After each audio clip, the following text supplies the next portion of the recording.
You're listening to B2B Mentors with top industry experts who share proven strategies and actionable insights on B2B marketing, leadership, and business development. Brought to you by the badasses at activeblogs.com.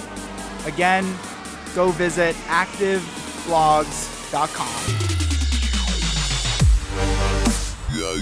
Wherever you're listening, be sure to subscribe for future episodes and leave a 5-star review so others can find the show too. Let's dive in.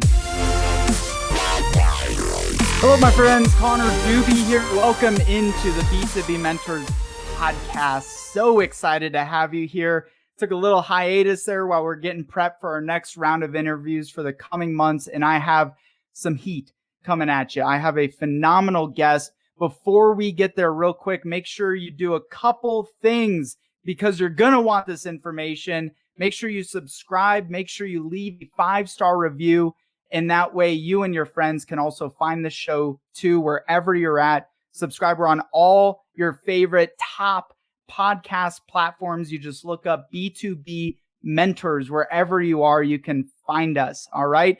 Also, if you are a marketer struggling to find the time, your marketing team is struggling to find the time to get more of your custom content done, from videos, articles, newsletters, you name it, go reach out to activeblogs.com. We have everything you need to outsource effectively, save you time, money, get you a better result, and get you more custom content out there. So with that, my friends, I'm going to pull up the man, the myth, the legend, my guest today, Patrick, and stick around. Please make sure you share this link, by the way, too.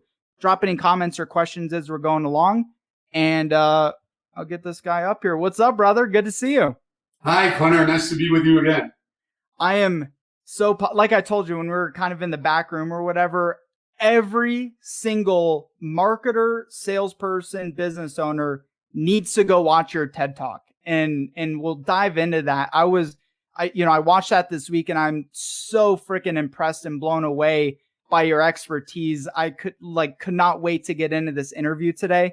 I think as a way to get started, I'm just going to let you please brag about yourself a little bit. Talk about I know no one really wants to brag about themselves, but I'm giving you permission right now to brag about yourself. And you're French. I know you can do it. No, Connor, I cannot do that. I'm a nerd by background, and I usually start by saying I'm French. Nobody's perfect, right? But I've spent my life selling complex and expensive stuff. I was with a company called Silicon Graphics for many years, opened up their first branch in Toulouse, France. And then they promoted me to Silicon Valley, so I moved to sunny Silicon Valley, and I lived there for 28 years. I now moved to Lake Tahoe just before the COVID to enjoy life a little bit more. But I'm still passionate about a few things. One of them is sales and marketing. And another one of my passions is the human brain. So I became what's called a neuromarketing specialist, where we talk about the human brain, that's the neural part, and where we talk about marketing as in I'm going to try to sell you something you don't even need. So that's it. I've written a couple of books. I've been around the globe. I think the last time I checked, I have close to 3.5 million miles on various airlines. Oh my God. I've trained 200,000 people, including over 20,000 CEOs, gotten a number of awards. The one that I'm the proudest of is the American Marketing Association gave me the Next Big Thing in Marketing Award in 2009. And I'm particularly proud of that one. It's because that's the same award that was won by YouTube in 2007. And that's it. I became rich several times in my life. I was multimillionaire, doing really well, but I was never smart enough to sell my stock at the right time. So that's why I still have to work a little bit today. But I did many startups. I did, Silicon Graphics was a startup when I joined them. Then I did another startup with John Scully called Live Picture. Then I worked in a number of startups. But I was one of the execs at a company called LinuxScare just before we were going to go public. We went public. No, we didn't go public because we had filed the S1, and it was in 2001 when the market crashed. So I put all my stock options in the trash, and I started writing. I wrote two books. My first book is called Neuromarketing, and my second book is called The Persuasion Code. So that my expertise, as you know, per se right now, is human persuasion and how that applies to sales and marketing, but with a twist, which is that I'm not a guru, I'm a scientist. So I will never tell people, trust me. I always want to support what I say by using science, and the science that we talk about is the science of the human brain. And you've been to the top, you've been to hell and back, and you're still such a humble guy and just such a kind, genuine person and willing to share your time with us. So I really appreciate that. What is it in your life, like what of all the different areas you could touch when it comes to neuroscience, why sales and marketing? Like, what interests you and keeps you passionate about the world of sales and marketing in particular? Well, think about it, right? Everybody will tell you sales and marketing are as much an art as they are a science. In fact, there are over 20,000 books that have been written on sales and marketing, and all these books give you a long list of what you should do and an equally long list of what you shouldn't do. But none of them is trying to remove the artistic part of it, because I'm a scientist, so I'm disciplined enough to apply a step-by-step process anchored in science. But I'm not the creative guy that is completely mad and that will always come up with the best idea of creating a marketing campaign or a new sales message that's going to work. So that's been my number one priority in life, if you want. It's to remove the artistic part of sales and marketing. And amazingly enough, I found the answers not in sales and marketing book, but I found the answers in neuroscience book. In other words, today there are two worlds that do not talk to each other. You have the world of neuro. These are people that have a PhD or a doctorate, on a specific subject about the human brain, and they understand quite well how the brain works.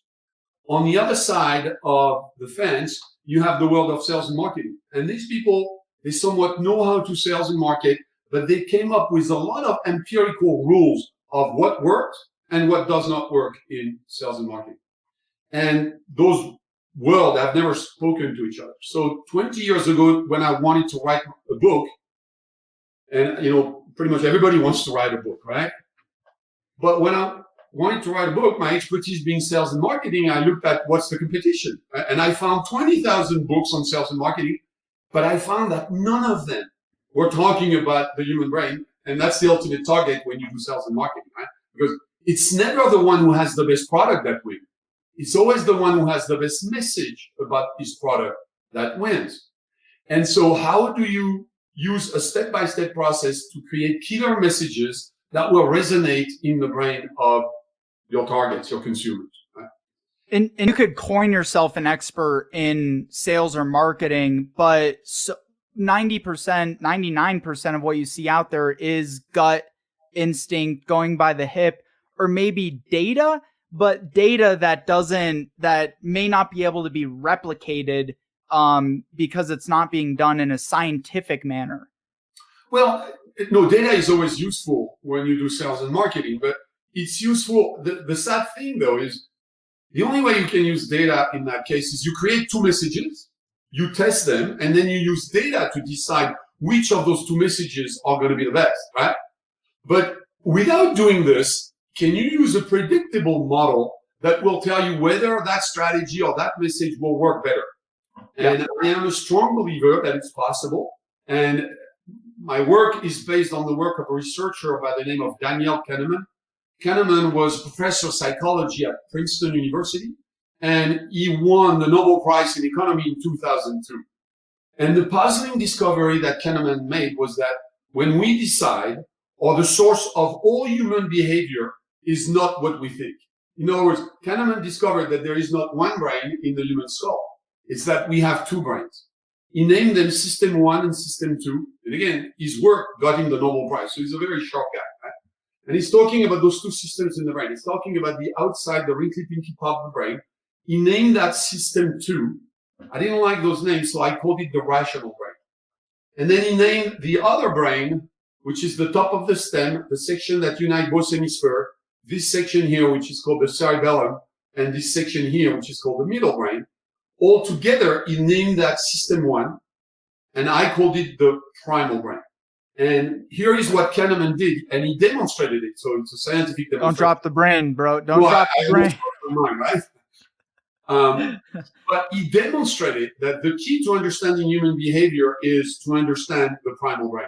In other words, he said, although we think we have evolved and that we are smart, in reality, everything is about the primal brain. He said the primal brain always wins. Right? Or system one always wins. So what I did, and I started this over 20 years ago, I started to study that brain, the primal brain, which it's easy to also associate it with the unconscious brain or the subconscious brain. So I started to study that brain, and I realized that that brain follows a number of rules because it's an ancient brain. It's a brain that's about 100 times older than the neocortex. So the neocortex here started to grow in Homo sapiens about 5 million years ago. However, our primal brain is about 500 million years ago. You have to remember that we share that brain. We have that brain in common with reptiles, for example. Right? But if you think about it, reptiles make a lot of decisions every day. The decisions they make is, am I going to crawl here? Am I going to crawl there? Am I going to eat this? Am I going to eat that? Am I going to nap now? Or am I going to nap later? Well, guess what? That reptilian brain is the same portion of our brain, and we still use that. That brain still has more influence on our final decision than all the logics in the world. Okay. So I started to study that primal brain 20 years ago. And again, I've been teaching people now how to communicate and how to better understand the primal brain of their audience. Right? So it goes both ways. You need to understand the primal brain of your audience. Then you need to be able to talk to the primal brain of your audience.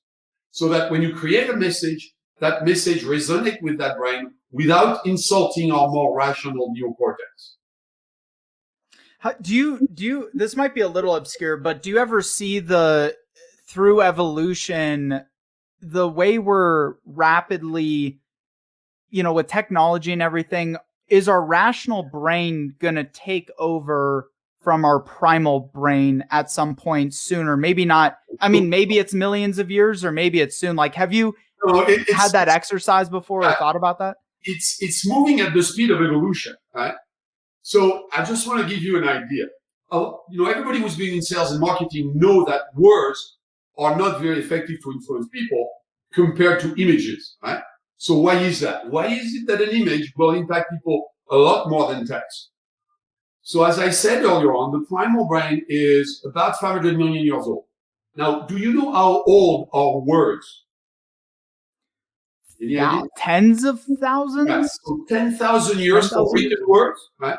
Spoken words, it's a lot harder because the experts do not agree, but spoken words are about 50,000 years old, so 5 times older. Well, think about it. We've been using words to communicate, written words for 10,000 years. If you divide that by 20 years for an average generation, right, it's only 500 generations. So the reason why words are not very effective when you try to influence people is it's been around for only a flicker of time. 500 generations is not that much. So you have to remember that evolution doesn't work very, very fast. So your question is kind of tricky because, yes, we know the internet is changing everything very rapidly, but all these changes haven't made much impact on our primal brains yet. We're only about 1 generation into the internet.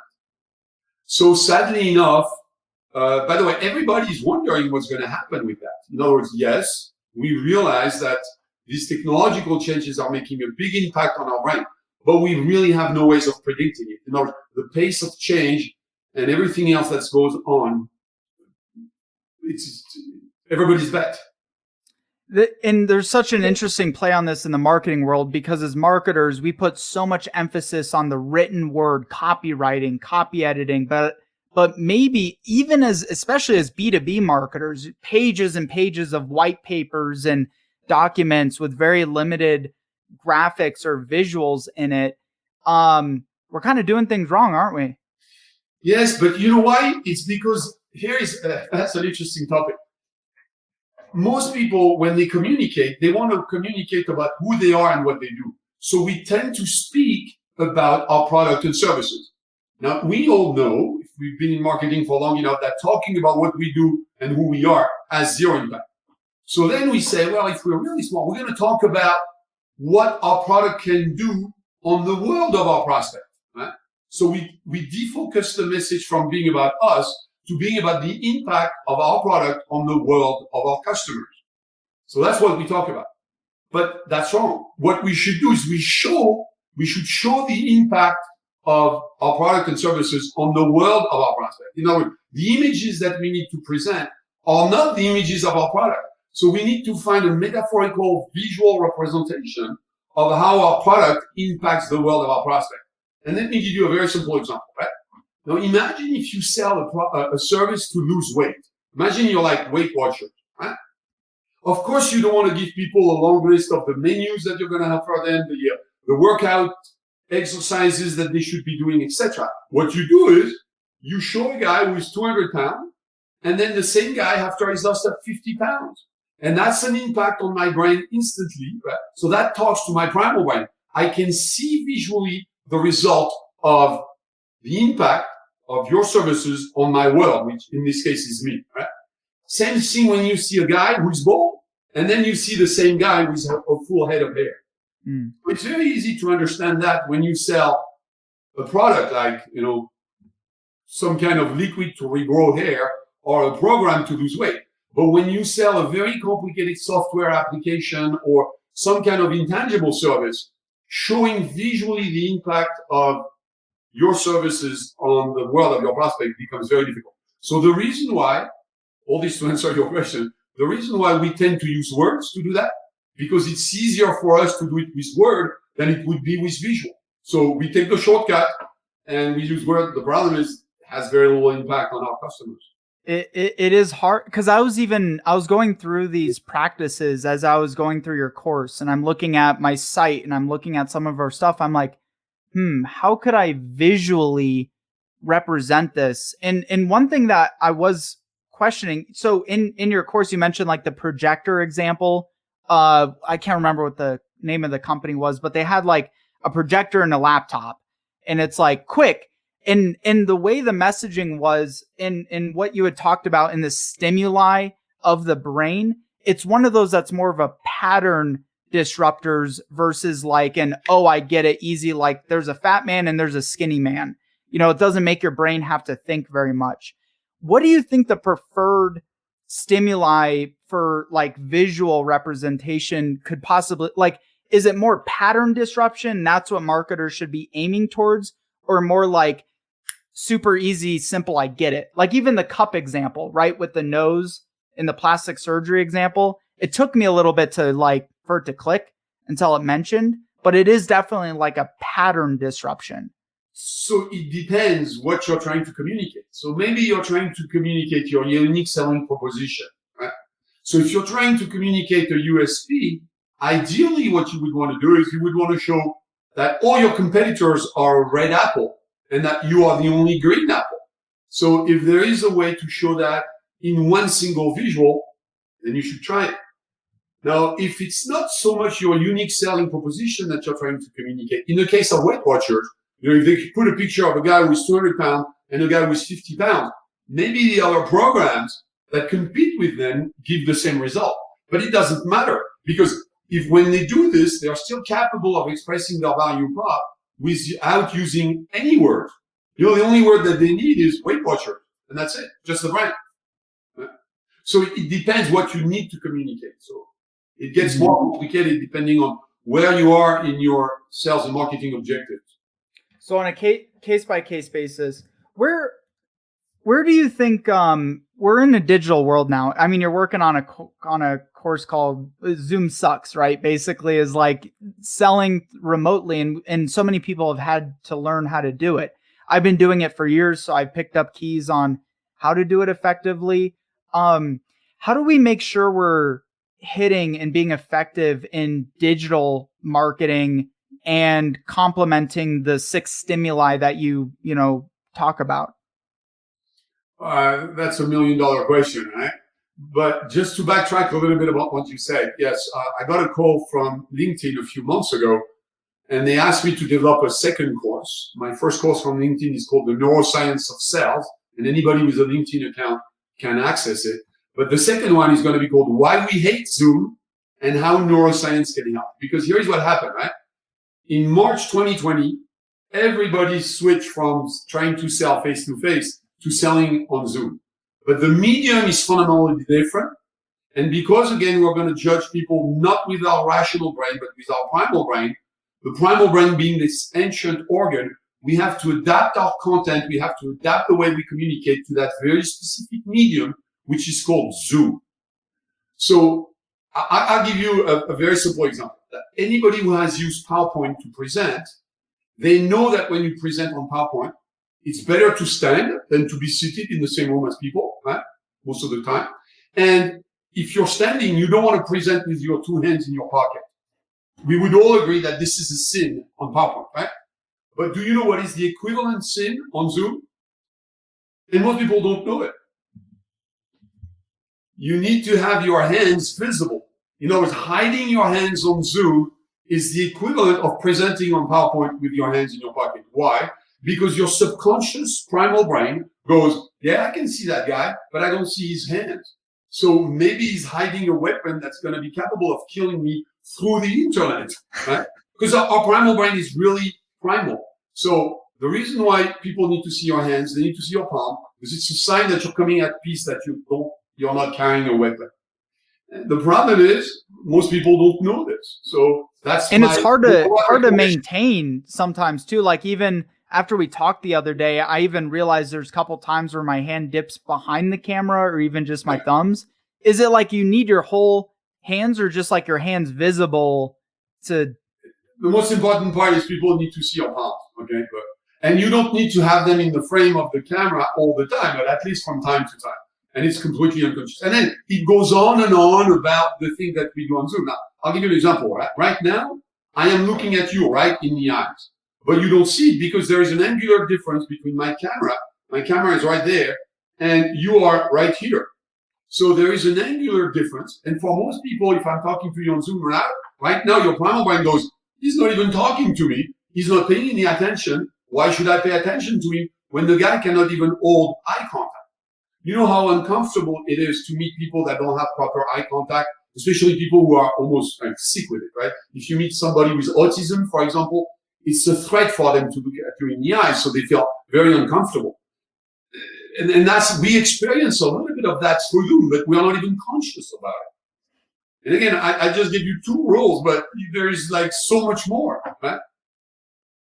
Yeah, there's a lot to consider and a lot of training, but I think having consciousness to it could make or break a big difference in even just that one extra deal or that one extra conversation, that one extra partner can make or break a big difference. Because I've seen CEOs of billion-dollar companies I've been on camera with, and it's like, what the heck are you doing? Like they're like, it's just all awkward, and they have no consciousness as to like how it's actually coming across on the other end. Correct. I'm excited for that course. There is a very famous research by a guy by the name of Albert Mehrabian. Mehrabian was a professor of psychology at UCLA, and he made research which a lot of people have heard about it, which is about the relative impact of words versus tone of voice versus body language. So this is known as the 7-38-55 rule.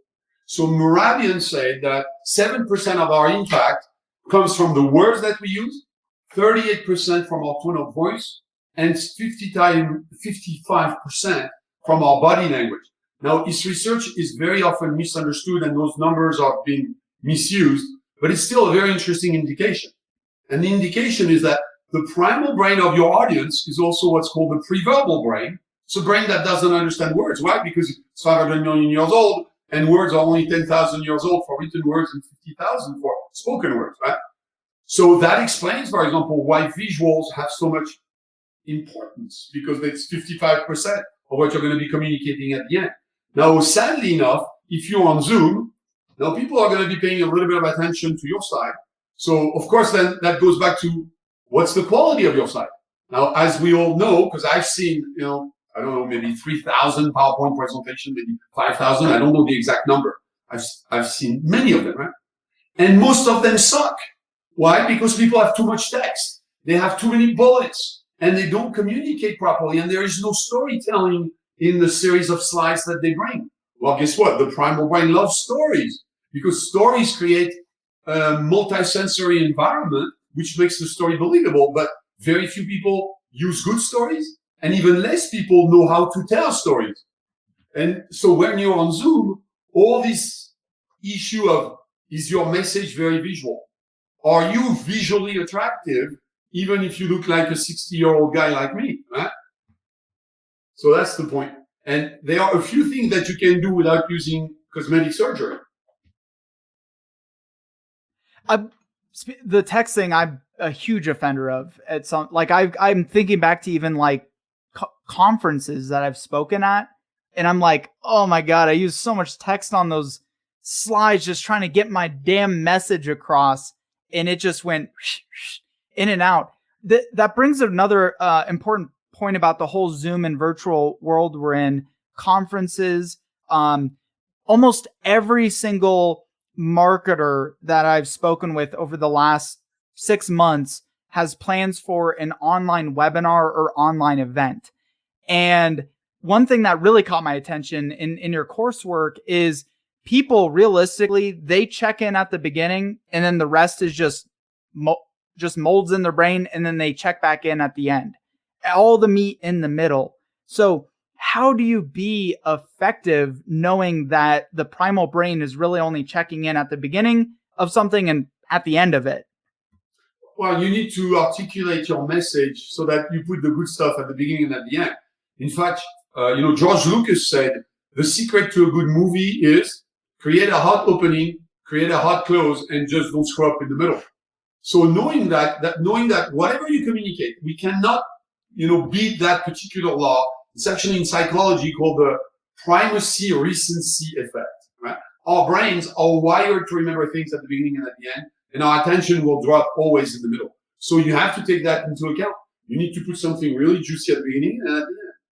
So you have to articulate your message like this. But the main problem that I see is what you just said, which is people only know how to communicate by using words, and they have very low persuasive effectiveness. So, but of course, then the difficulty becomes, okay, but how am I going to explain that concept with a visual? And I'll give you an example, but, this is the cover of my book, right? And on the back of the cover of my book, I have a poster. So my old model of persuasion fits on one page, and it's a complete visual. Now, I have 30 years of sales and marketing experience on one page, and it took me 20 years to come up with that particular visual. And there is a distillation column, and there is an analogy with that distillation column here. But I would have to explain to you why I use this analogy with the distillation column. Right? Because in the end, we're looking to find just a few drops in that step 4 of the process here.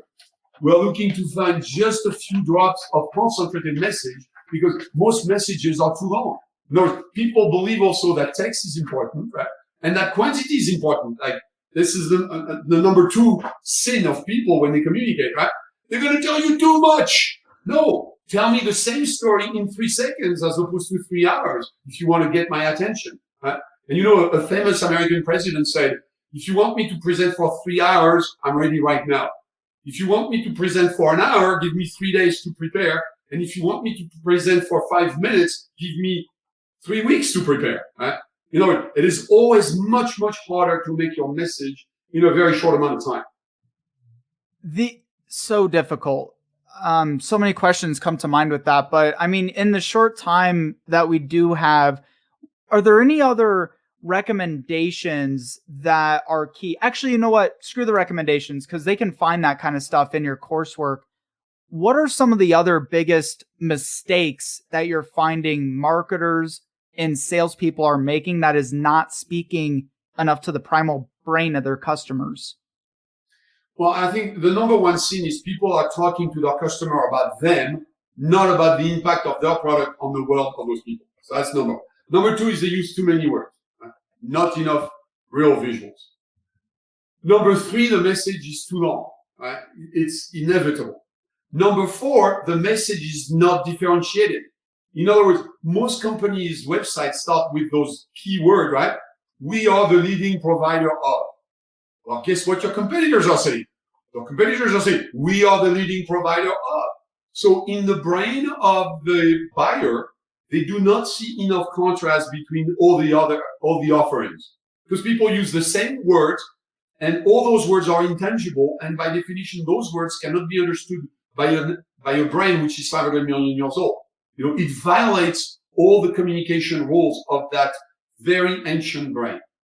So it becomes the issue of how can you say we are the only provider of, even if you're selling a commodity. In other words, you need to create the perception of uniqueness, even if you don't really have it. You have to differentiate at all costs. So how would you change that from we are the only provider of to in real time, how would you shift that message? Ideally, you need to say we are the only or the first or the best provider of, and you need to finish that. And behind that, you put your unique selling proposition. Now, again, it took me 20 years to come up with a process which takes 2 days with all the executives of the company, including the CEO, the CMO, the CSO, etc. And I hammer them on the head on this concept so that they finally agree as to what makes them unique. And very often, the uniqueness is not in the product itself. I'll give you a very simple example, right? Domino's manufactures home delivered pizza, and they have 100 competitors. So there is no way Domino's could find the uniqueness in the product itself. And guess where they found the uniqueness? They found the uniqueness in the delivery. And that's why, for the longest period of time, they used 30 minutes or less, or it's free. So if you ask all the executives at Domino, they know they are not in the pizza business. They are a FedEx organization which happen to sell pizza. In other words, the pizza only becomes an accessory to the business. So it's a strategic work that needs to be done by the company at the highest level with all the executives, where they recognize that the product is not unique, but selling a product that is not unique is not valuable in the long term, because the only thing that's going to make them unique is the price. So then you fight on price and then somebody's going to die, right? Yeah. So you've got to find something unique in what you do. If you're selling a commodity, you have to look outside. So it could be in the delivery. I'll give you another example. Levi's, right? They make jeans. Now there are 200 different brands of jeans, but Levi's found a uniqueness. They are the original. And if you look at all their communication today, they are not selling you a jean. They are selling you the original jean, because all the other ones are just going to be copycats. And it goes on and on, right? Yeah, I'm curious how that one connects. The Domino's makes sense because what they realize is the fear is their customers' fear is I won't get my pizza in time because I'm starving and I want a pizza quick, which is why I ordered it. Is that fear? Should marketers in their messaging, is fear the strongest feature to be speaking to and calling out?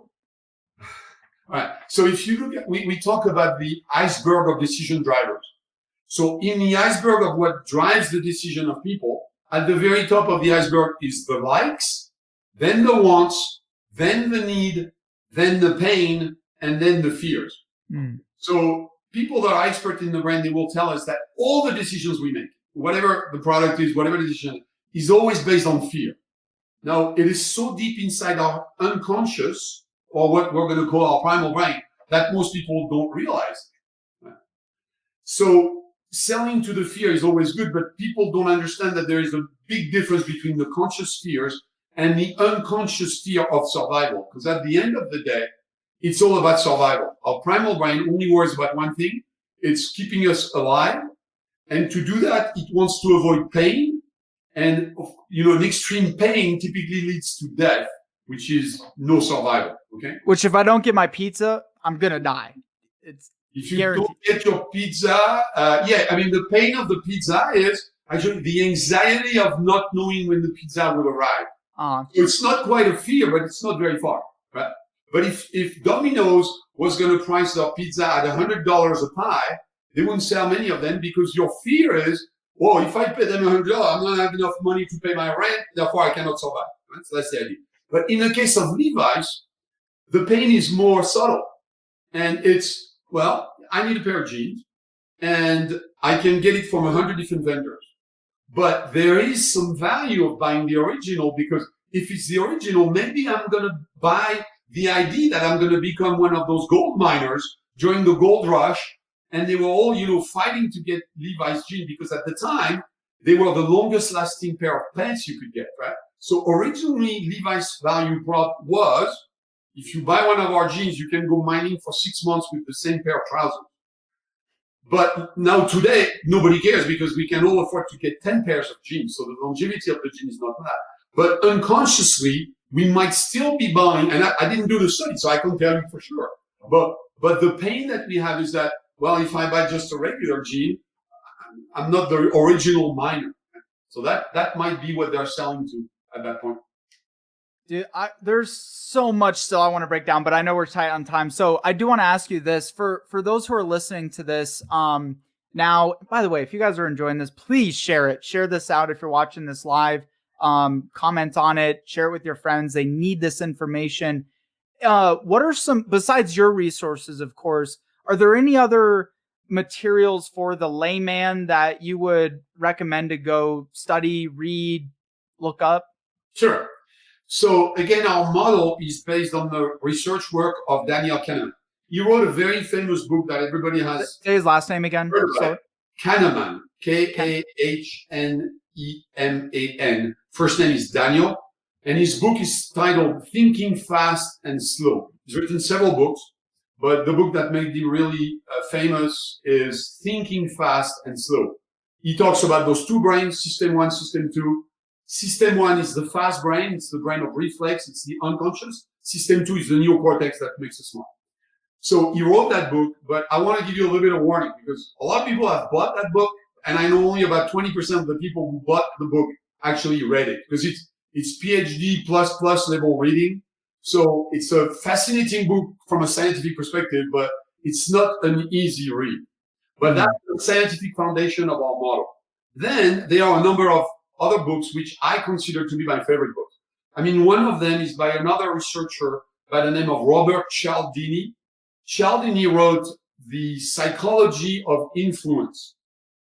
It's a great book. He's on his 9th or 10th edition. He talks about 6 laws of influence. Now, it's a great book, but it's not a step-by-step process. So his 6 laws of influence are embedded in my model, but my model is a step-by-step. But he is also one of the researchers who inspired me to write my book. And then there is another book by Dan Ariely called Predictably Irrational. Predictably Irrational by Dan Ariely. Ariely is a professor of psychology somewhere in Chicago. All right, so these are some of my 3 favorite books. Love it. Anything else that's high impact that you want to share or touch on before we wrap up here? Well, as you said, I think my 17-minute TED Talk is a good way to get started with the whole thing. Now, I did it 7 or 8 years ago, so today I would do it slightly differently. But and if anybody is an expert in parenting, in education, in justice, in dating, right? Because understanding the primal brain is key to finding the right partners in life. In other words, I believe that if people knew better about their own primal brain, we wouldn't have a divorce rate of 50%. So if anybody is an expert in all this field, I have applied again this model to sales and marketing, but I would be happy to work with people in other areas of life. Have you ever read Attached? Sure. That one was pretty interesting. For me, pivot in the relationship category. It's curious how the two apply. It didn't bridge it very well in that book, but I wonder if there's a book that does bridge that a bit better. Again, my interest is a little bit different. Another one of my favorite books is called The Evolution of Consciousness. So it's written by an expert on evolutionary biology. And my favorite book of all times has actually nothing to do with sales and marketing, but I wanna mention it because I just reread it. It's called The God Delusion. So if you're interested in better understanding God, and it's by a guy called Richard Dawkins. The other very famous book is called The Selfish Gene, where he demonstrates that we are selfish and that selfishness is at the core of every form of life. I think you touched completely compatible with our primal brain. You touched on such a great point there is we have to open our horizons of this isn't a marketing book, but oh my God, I can learn so much about marketing from studying this stuff, from reading the God, what was it? The God Delusion. The God delusion. I can't even read my own handwriting. Patrick, this has been phenomenal, bro. We'll have to do this again. I'm excited for having you on. And what's the best way for people to find you, get into contact with you? So our website is salesbrain.com. I have a LinkedIn profile, so people type my name, Patrick Ramboise, on LinkedIn, and I'm pretty good at responding, individually to every message that I get on LinkedIn. I have, a number of followers now. And again, if you have 17 minutes, my TED Talk is a good introduction. If you have 48 minutes, the LinkedIn course, which is available right now, is also a good resource. And in 6 months from now, we should have the second LinkedIn course titled Why We Hate Zoom and How Neuroscience Can Help. I love it. And it's so funny that they can get away with that on their coursework too. Why We Hate Zoom. No, wait. This is the working title. I already know that it's not going to be the final title. You got to stick with that title, bro. You got to stick with that title. No, I'm fighting with the producer, but I know I'm going to lose. So it's going to go Why We Hate Video Conferencing or something like that. They're like, we might have a lawsuit on our hands. We might have to iterate that a bit. But personally, I think the title's kick-ass. But I appreciate it so much, brother. Stick around for quick second here while we wrap up. All of you guys, wow, that was like, blow your mind. There is so much more. I can endorse the crap out of his materials. Go check out his TED Talk. You got people who are like, hey, go check out this video to learn more about me. And you're like, that was kind of lame. Patrick's TED Talk will totally blow your mind. His course is phenomenal. Go make sure you connect with him on LinkedIn. Check out his site. Share this. Go subscribe when you get a chance on all your favorite apps so you do not miss out on new episodes, updates, and past episodes. With that, my friends, make it great. I'll see you on the other side.